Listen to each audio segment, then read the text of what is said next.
ناخذ بعض الصور لتألق المنتخب المغربي لأقل من 17 سنة باعتبار إنجاز تاريخي للمنتخب المغربي. المنتخب المغربي للمرة الأولى يحقق هذا الإنجاز ويصل لنهائي كأس أفريقيا كانت في الجزائر. تأهل بركلات الترجيح أمام المنتخب المالي. امتياز كبير كان لكرة القدم المغربية، امتياز أيضا لسعيد شيبة محللنا السابق في برنامج الكرة العربية. دائما سعداء جدا بامتياز محللينا السابقين. سعيد شيبة الحقيقة تميز على كل المستويات وأثبت جدارته. مباشرة أستاذ محمد المغودي من الرباط. أستاذ محمد المغودي، إنجاز غير عادي لكرة القدم المغربية، كيف تقيم هذا الإنجاز؟ وحسب رأيك ما هي الأسباب التي جعلت كرة القدم المغربية تتألق في هذا المستوى؟ لأنه نعرف جيدا بالنسبة لدول شمال إفريقيا التألق في مستوى الفئات السنية دائما صعب جدا في إفريقيا. والله عزيزي هيكل، اولا انا سعيد جدا بما حققه المنتخب المغربي، وعشت ايضا لحظات مؤثره وانا اتابع لاعبي الفريق الوطني المغربي وهم يذرفون الدموع، لان عبر عن روح المسؤوليه وعن روح الانتماء وعن تقديرهم ايضا لهذا الوطن. شكرا لهؤلاء الاشبال. انا اعتقد ان هذا الانجاز هو اولا لسعيد شيبه ومن معه. انا اعتقد بان طاقم تقني من مستوى عالي جدا، سواء على المستوى الكروي وعلى المستوى الفكري. طاقم تقني جمع بين المشروعيه الكرويه وايضا حتى على المستوى التعليمي، وبالتالي ان كان لابد من ان تكون هذه النتيجه. نوعيه اللاعبين المميزين، وانا اقول هناك داخل بعض الانديه بالمغرب، خاصه داخل اكاديميه محمد السادس وداخل فريق الفتح الرباطي، وايضا سعيد ايضا بما اصبحت تنجبه ايضا مدرسه الجيش الملكي.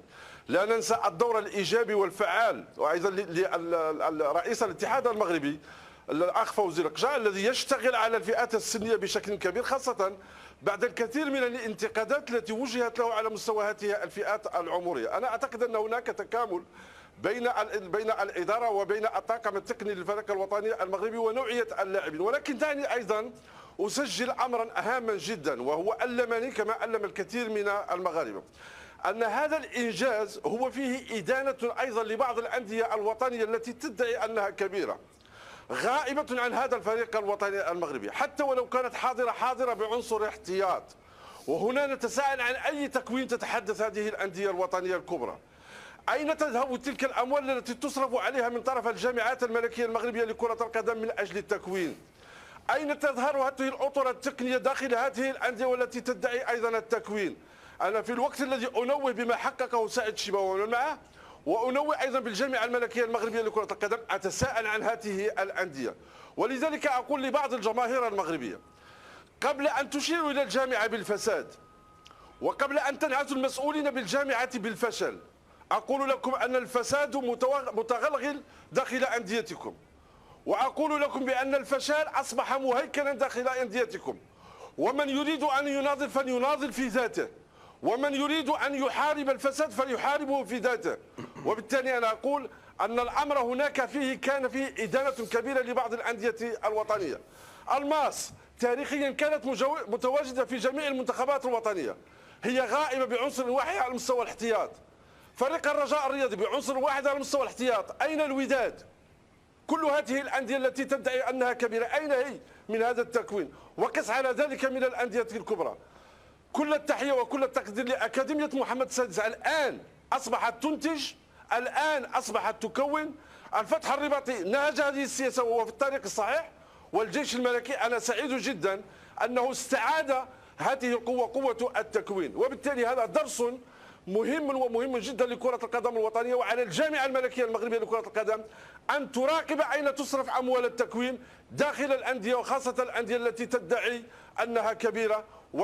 ومن علامات الأندية الكبرى هو التكوين على مستوى الفئات السنية. نقطة أخيرة أشير إليها، سعيد شيبة أبهرني كمغربي، أبهرني على مستوى التواصل أيضا، ليس فقط في الملعب ولكن على مستوى التواصل، خاصة عند الأسئلة المحرجة وخاصة عند الأسئلة التي قد تسبب بعض المشاكل. برافو سعيد شيبة ولكل أعضاء الطاقم التقني للفريق الوطني المغربي وللجامعة الملكية المغربية لكرة القدم.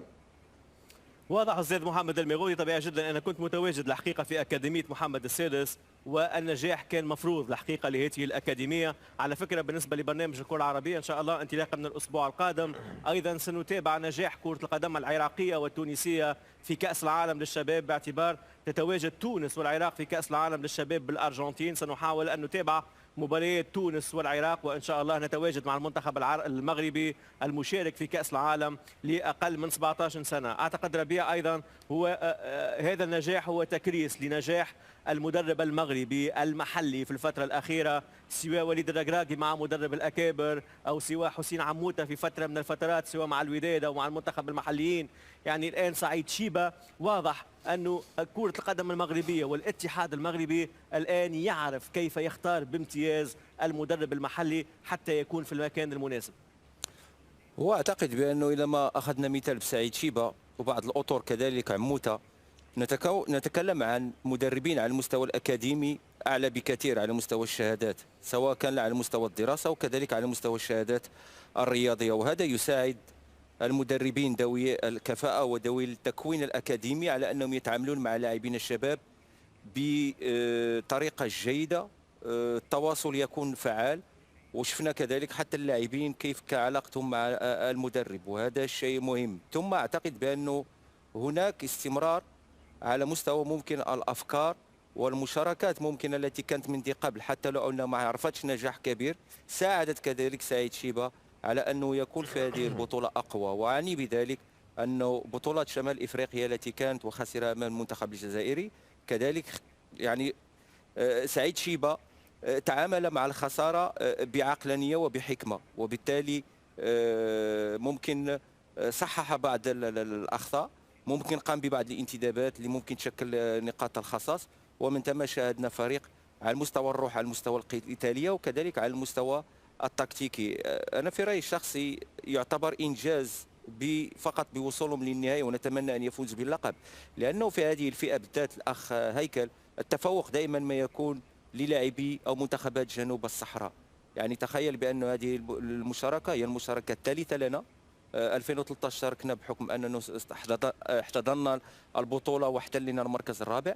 برواندا خرجنا من دور المجموعات، وها هنا نصل الى النهائي، وان شاء الله اننا نفوز بها. وبالتالي انا في رايي الشخصي يعتبر انجاز، لانه الاقل من 17 سنه كان دائما تفوق يعني منتخبات جنوب الصحراء على منتخبات شمال افريقيا، باستثناء مصر اللي فازت بها سنه 1997.